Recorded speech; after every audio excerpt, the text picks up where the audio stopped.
వాల్మీకి సోదరులందరికీ కూడా నమస్కారం. గతంలో మనం వాల్మీకి మహర్షి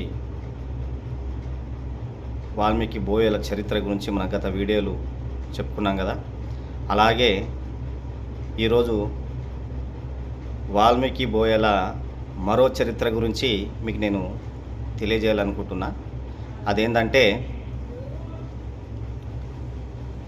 జోగులాంబ గద్వాల్ జిల్లా, అప్పట్లో ఉమ్మడి మహబూబ్నగర్ జిల్లా, గద్వాల్ కోట. ఇది తెలియని వారంటూ ఎవరు కూడా ఉండరు. గద్వాల్ కోట అనేది ఒక చారిత్రాత్మకమైనటువంటి కట్టడం, ఒక ఘనమైన చరిత్ర గద్వాల్ కోటకు ఉంది. గద్వాల్ కోట ప్రస్తుతము జోగులాంబ గద్వాల్ జిల్లాలో ఉన్నది. కృష్ణానది, తుంగభద్రా నది మధ్యలో నడిగడ్డ ప్రాంతంగా పిలువబడే ఈ యొక్క గద్వాల్లో ఈ గద్వాల్ కోట నిర్మించబడి ఉన్నది. దీని యొక్క చరిత్ర చాలా గొప్ప చరిత్ర. అసలు ఈ చరిత్ర గురించి మీరు వింటే ఆశ్చర్యపోతారు. అసలు ఇంతటి ఘనమైన చరిత్ర బోయ వాల్మీకులకు ఉందా అనేటువంటి ఆలోచనలు మనలోకి వస్తాయి. అసలు గద్వాల్ కోట అంటే ఏంటి? గద్వాల్ కోట దాని యొక్క చారిత్రాత్మకమైనటువంటి విషయాలు ఏంటి? దాని యొక్క ఘనమైన చరిత్ర, గొప్ప చరిత్ర ఎలా ఉంది అనేది ఇప్పుడు మనం ఈ వీడియోలో తెలుసుకుందాం. వీడియో పూర్తిగా వినండి. పూర్తిగా వింటేనే ఈ యొక్క చరిత్ర అనేది సంపూర్ణంగా మనకు అర్థమవుతుంది. కాబట్టి ప్రతి ఒక్క వాల్మీకి సోదరుడు ఖచ్చితంగా తెలుసుకోవాల్సినటువంటి ఈ యొక్క చరిత్రను, అలాగే మీరే కాకుండా మిగతా వాల్మీకి సోదరులందరికీ కూడా, ప్రతి ఒక్క ప్రతి ఒక్క వ్యక్తికి కూడా తెలియజేయాల్సిన బాధ్యత మనందరిపైన ఉన్నది. దయచేసి వాల్మీకి సోదరులు ఈ యొక్క వీడియోని మీ యొక్క అన్ని ఊర్లలో వాల్మీకి గ్రూపులలో షేర్ చేయాల్సిందిగా మనస్ఫూర్తిగా కోరుకుంటున్నాను. నేను మీ నాగరాజు వాల్మీకి. అయితే గద్వాల్ కోట, ఈ యొక్క గద్వాల్ సంస్థానం అప్పుడున్నటువంటి రాజుల కాలంలో మన దేశంలో 562 సంస్థానాలు అనేది భారతదేశంలో ఉండేవి. అందులో నిజాం మన హైదరాబాద్ సంస్థానం కావచ్చు, కొల్లాపూర్ సంస్థానం కావచ్చు, అమరజింద సంస్థానం కావచ్చు, వనపర్తి సంస్థానం కావచ్చు, అట్లా ఈ యొక్క సంస్థానాలలో కెల్లా గొప్ప సంస్థానము గద్వాల్ సంస్థానం. ఈ యొక్క గద్వాల్ కోట యొక్క చరిత్ర ఏంటి? ఈ చరిత్రని అగ్రవర్ణాల కులాలు అణిచివేయడం జరిగింది, చరిత్రని రూపుమాపడం జరిగింది అనేది మనకు అందరూ కూడా తెలుసుకోవాల్సిన విషయం. ముఖ్యంగా మిత్రులారా, వాల్మీకి సోదరులారా, నేను మీకు అందరికి తెలియజేస్తున్నది ఏంటంటే, గద్వాల్ 17వ శతాబ్దంలో గద్వాల్ కోటను రామన్న నాయుడు అనే ఒక బోయ వాల్మీకి కులానికి చెందినటువంటి వ్యక్తి ఈ యొక్క సంస్థానాన్ని స్థాపించడం జరిగింది.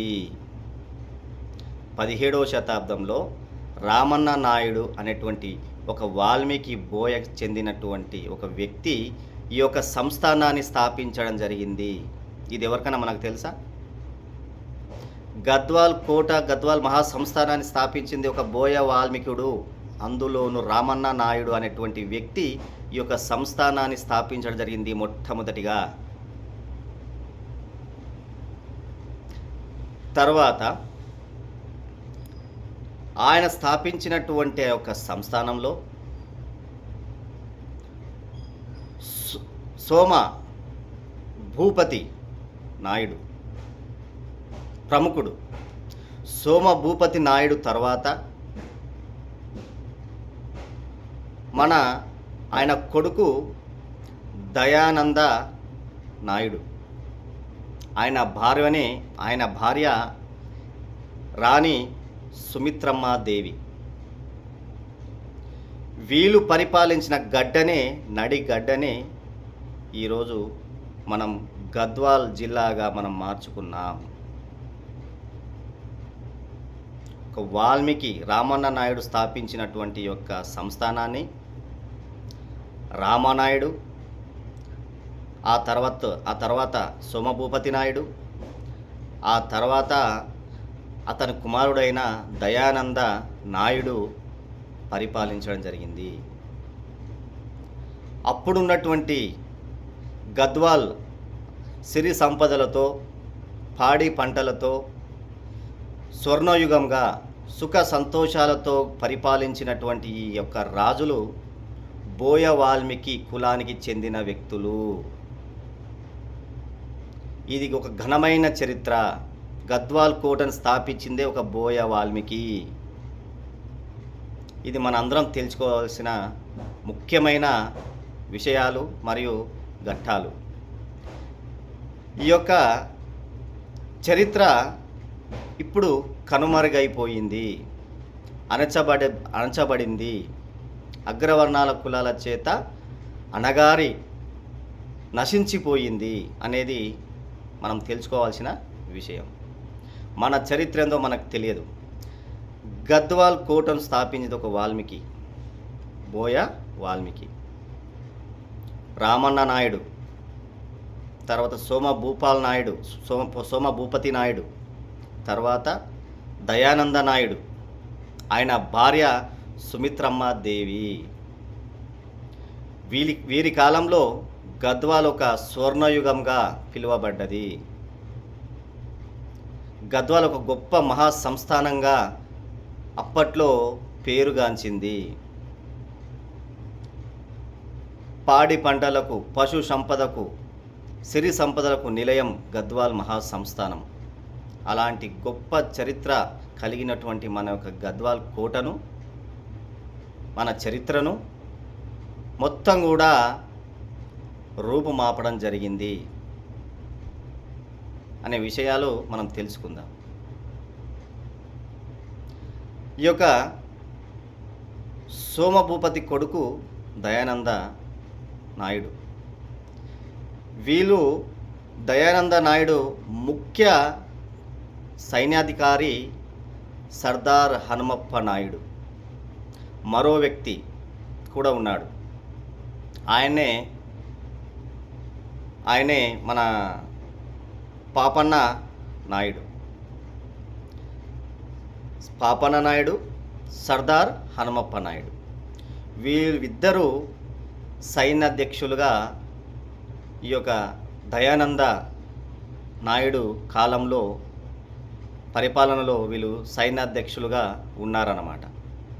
దేశ రక్షణ, ఆ ప్రాంతాన్ని, అడవులను, భూములను, ప్రజలను రక్షించుకుంటూ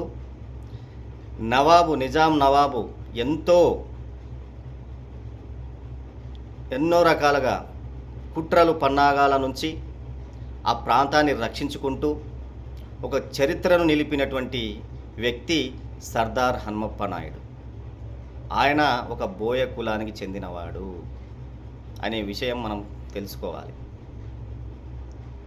17వ శతాబ్దంలో ఈ యొక్క సంస్థానాన్ని ఏర్పాటు చేసిన తర్వాత ఈ యొక్క రామన్న నాయుడు యొక్క వంశీకులు తరతరాలుగా పరిపాలించుకుంటూ వస్తుండగా దయానంద నాయుడు కాలంలో ఈ యొక్క గద్వాల్ కోట ఒక ఘనమైన చరిత్ర ఏర్పాటు చేసుకున్నది.